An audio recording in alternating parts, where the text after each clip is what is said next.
Hello, I'm here to talk a little bit about inference, which is a key aspect of literacy, and talk about how we teach it in history. And before I do that, break down the skill a little bit, the way I see it. So, a basic understanding of an inference would be to make a sensible guess. In history, we use inference a lot. We ask students to make inferences from historical sources and from the work of other historians. And we talk to students about this idea of an educated guess when we make inferences. Why? Well, if you think about inference, inferences are strongly related to the amount of knowledge you have, and based on the amount of knowledge you have, the amount of certainty with which you can say something. I'll try and illustrate this with a handy graph.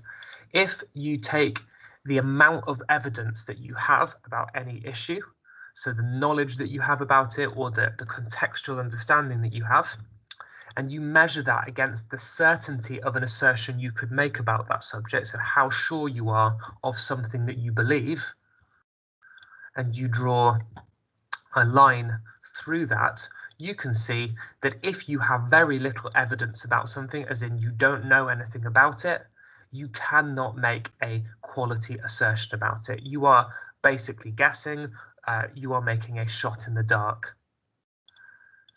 If you go all the way to the other end, to make a very confident assertion about something, you need to have lots of evidence and lots of knowledge about it.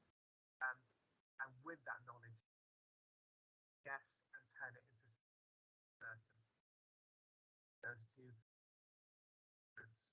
where you have some evidence, maybe it's not complete, some context to go off, and you can do better than a guess, but you are still in that kind of uncertain world.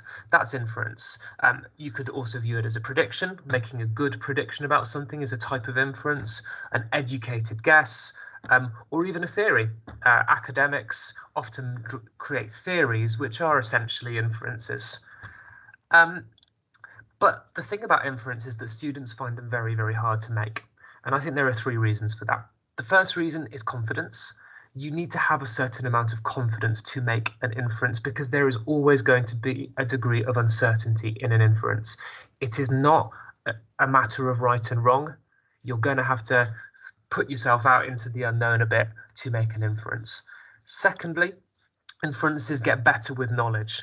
And so you need to have knowledge and you need to have confidence in your knowledge to make a good inference.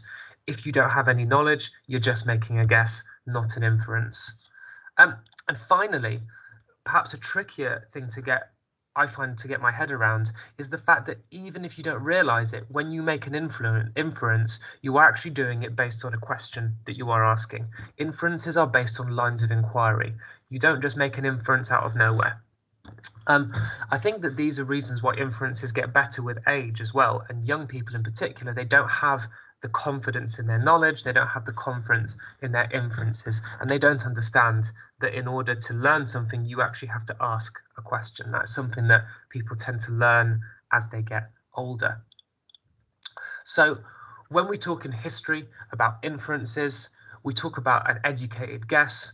We also talk about these guesses as being based on knowledge or context, and we also follow a specific line of inquiry when we're teaching inference.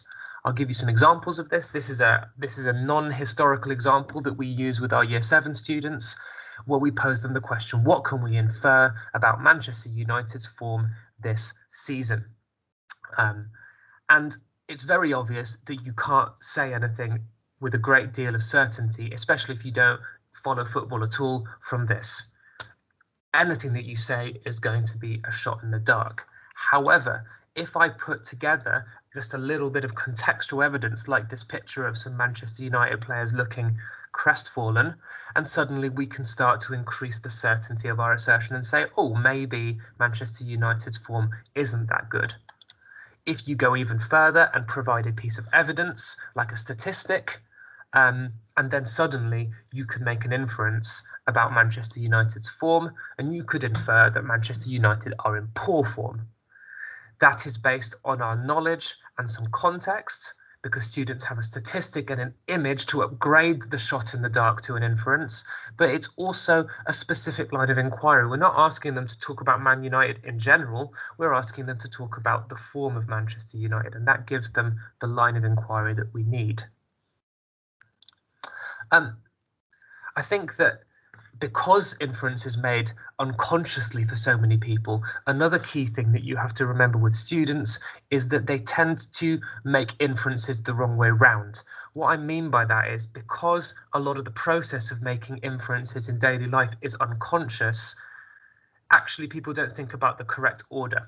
And it's really important for students, if they're going to build confidence, that we press them to do an inference in the correct order. So the correct kind of thinking for an inference would be to start off with what you can observe or what you can read, then to add in what you know, and finally to make an inference.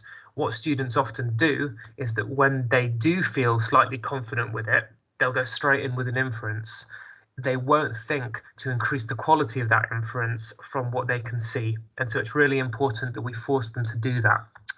Here is an example from history in year 8 of doing just that. This is a photograph of an Aztec pyramid, and we want to infer about the technology of the Aztec Empire from this.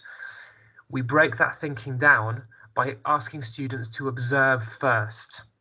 What can they see? They could see a large pyramid. They can see that the pyramid is made of stone, and from then we can make inferences about the technology of the Aztec Empire, such as they could shape stone, they had masonry, they had tools, they could transport stone that was quarried somewhere else, they could build tall structures, so they had architecture. And that is how that breakdown would happen. At GCSE level, it's exactly the same in history. So this is a GCSE question. You get a poster that was produced by a civil rights organisation, and the exam question prompts the students to infer about civil rights for Black Americans in the 1950s. Notice again, there is a line of inquiry that students must follow. Again, students will break it down. They will observe that in the image, some areas of America were only for white people. And from that, they can infer that Black Americans had restricted access to public places. And that is the civil rights issue of segregation. So, to conclude, when you are teaching inference, or when I am teaching inference, I think of three things with my students. I think of the fact that they need to have a line of inquiry to practice making inference. I think about the fact that students need to have prior knowledge or contextual knowledge in which to make those inferences. So either I need to pre-teach things that I think are going to be relevant to the inference to help them build that confidence, or I need to provide them with examples such as statistics that are going to help them make that inference well. And finally, I really make sure that students practice inferring in the right structure. Once they get used to doing that, the quality of their inferences will go up, as will the confidence of their inferences, and they will be better able to apply that to different areas in everyday life when they're reading the newspaper, or even in other subjects. Thank you very much for listening. That's all from me.